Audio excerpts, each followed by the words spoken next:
그림은 우리가 바라보는 것일 뿐 그림 스스로는 어떤 것을 그렸는지 또 어떤 말을 하고 싶은지 이야기해주지 않습니다. 하지만 스쳐가듯이 그림을 보는 게 아니라 이 그림 앞에 서서 찬찬히 들여다보고 있으면 그제야 그림은 자신의 이야기를 들려주겠다며 입을 여는데요. 오늘 내 손 안의 책은 그림이 들려주는 이야기에 귀 기울여 봅니다.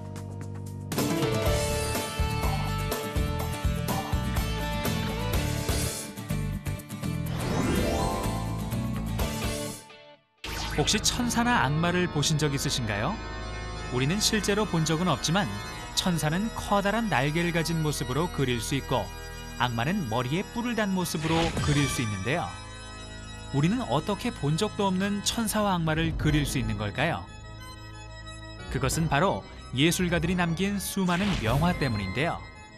그림 속 천사와 악마의 세계로 떠나봅니다. 명화 속 천사와 악마 이미지의 원형을 밝히고 의미를 풀어낸 그림 안내서 천사와 악마 그림으로 읽기. 도상학을 연구하는 미술사학자 저자 로사 조르지가 천사와 악마의 본질과 모습 그리고 그들이 살아가는 장소와 시대의 흐름을 명화 속에서 읽어냅니다. 과연 사후세계란 실제로 있는 걸까요? 성서와 문학 작품들은 사후세계가 어떻게 전개되는지를 에덴 동산이나 지옥 또는 연옥과 낙원을 통해 보여주는데요. 그림 속에 담긴 사후세계 속으로 가봅니다. 성경의 창세기에 따르면 하느님은 6일 동안 세상을 말씀으로 창조했다고 합니다.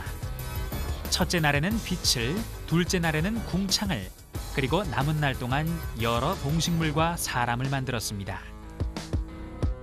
화가들은 인간의 창조를 그릴 때 말씀으로 이루어졌다는 부분을 가장 힘들어했는데요. 그래서 하느님의 간단한 손짓이나 별을 던지는 행동으로 묘사하기도 했죠. 그런가 하면 나쁜 영혼들이 머무는 사후세계인 지옥은 땅속 깊은 곳으로 상상됐는데요. 악마가 악한 영혼들에게 가하는 모든 종류의 고문과 고통의 이미지는 영원한 불로 표현됐습니다. 낙원을 그린 그림도 있습니다. 천국의 가장 초기 이미지는 생명의 나무가 자라고 은혜의 샘물이 흐르며 사계절 꽃이 만발한 곳으로 묘사되는데요. 이후 천국의 모습은 천상의 예루살렘 이미지로 또 아브라함의 품 이미지로 변주되기도 했습니다. 악이란 어떤 모습을 갖고 있을까요? 명화들은 유대 그리스도교적인 전통에 근거해 악마와 악령들의 행동과 모습을 묘사하고 있는데요. 그림 속에 담긴 악마의 모습을 만나봅니다.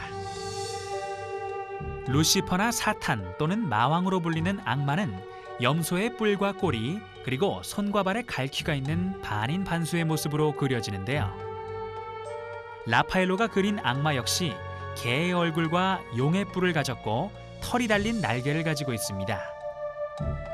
이렇게 예술가들은 16세기 이탈리아를 시작으로 악마를 인간보다는 괴물에 가깝게 그렸죠.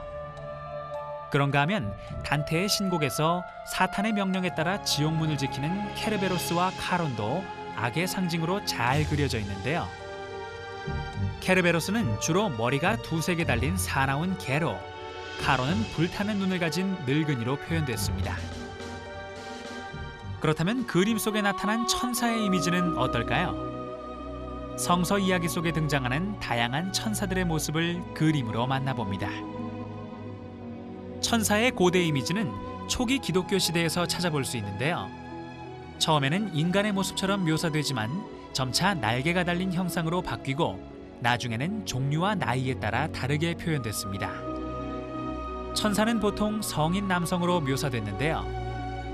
12세기에 이르러 남자아이의 모습이 등장했고 15세기가 되면서 여성 이미지도 나타났습니다. 하느님 옆에서 음악을 연주하는 음악 천사는 악기를 들고 있는 모습으로 수호자나 방어자로서의 역할을 수행하는 전사 천사는 갑옷을 입고 무기를 든 모습으로 묘사됐습니다. 그런가 하면 천사 중 인간의 옆에서 평생 함께한다는 수호 천사는 어린이와 함께 있는 천사의 이미지로 그려졌죠. 천사와 악마가 담긴 명화에서 선과 악, 그리고 천국과 지옥에 담긴 의미를 해석해보는 책, 천사와 악마, 그림으로 읽기입니다.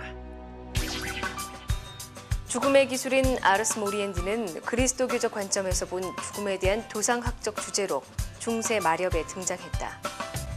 죽음의 마지막 순간에 믿음을 저버리고 자신의 죄나 소유물에 대한 집착과 고통으로 절망하거나 혹은 자신이 행했던 미덕에 대해 지나친 교만에 빠지도록 유혹하는 악마의 시험에 대비하기 위한 것이었다.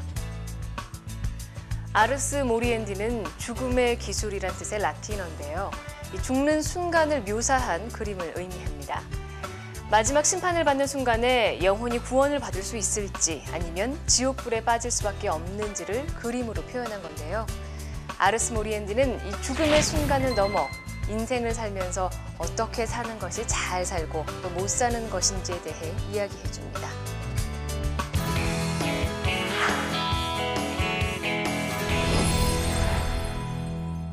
위험한 진실의 명화들, 무서운 그림 3편.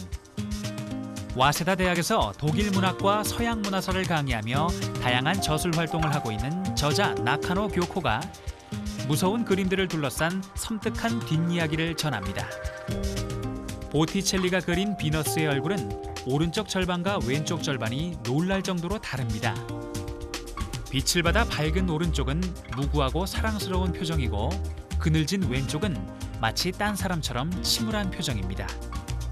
보티첼리의 비너스는 우리에게 사랑의 행복과 죄가 양면의 동전처럼 공존한다고 말합니다. 그런가 하면 고야의 마드리드 1808년 5월 3일은 전쟁의 흔적을 우리에게 들려줍니다. 참극은 끝나지만 사륙의 현장은 남습니다. 엄청난 수의 시체는 방치되고 피와 화약 냄새가 그 주위를 감도는데요. 포석에 들러붙은 검붉은 피는 지워지지 않고 찢어진 옷 조각과 피에 젖은 신발은 여전히 주위에 널려 있습니다. 이렇게 무서운 그림은 시각적인 공포를 넘어 섬뜩한 뒷이야기를 품고 있는데요. 무서운 그림 1, 2편에 이은 반전의 명화 읽기, 무서운 그림 3편입니다.